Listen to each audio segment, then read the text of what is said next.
volanti a Venezia, e questo è il simbolo della prima aquila.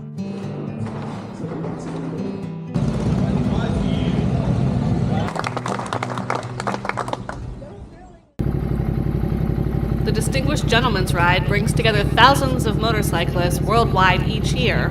Find out why what happens in upstate New York is replicated across cities around the globe.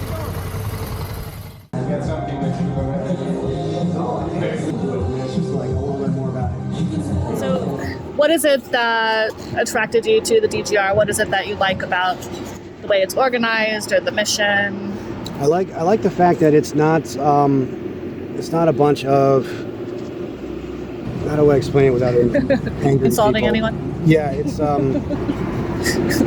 not a group of people that's out to do, burnouts or who's got the loudest bike or the most horsepower or anything of that nature. It's things where it's a bunch of people that come together, dressed dapper in their Sunday best, with old and vintage style motorcycles. And I grew up with older vintage bikes, and I work on and restore vintage bikes, and it's just my type of crowd. And then one of the biggest drives of the DGR is to show that people can behave on motorcycles, and we can represent a kinder, gentler environment. The DGR is about bringing smiles to the faces of passerby, and about raising awareness of prostate cancer and men's mental health, hoping to change the often negative stereotype about motorcyclists within the community.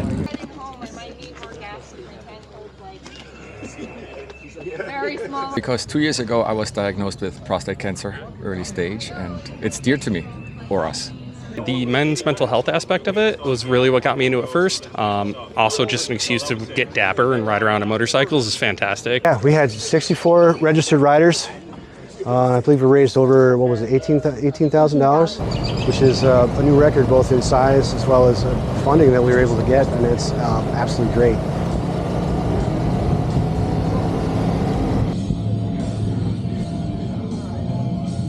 I guess I got into it because of motorcycling, but the charity was a nice added bonus. My father actually committed suicide about 3 years ago, so I ride for him.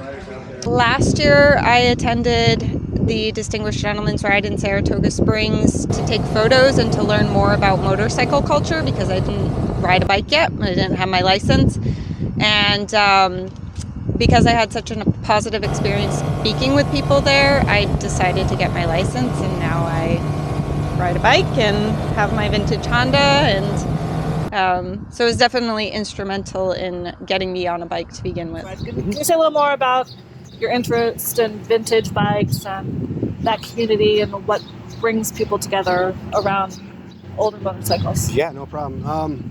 So this was my father's bike. It's a 1973 CB350G, and I grew up riding right here.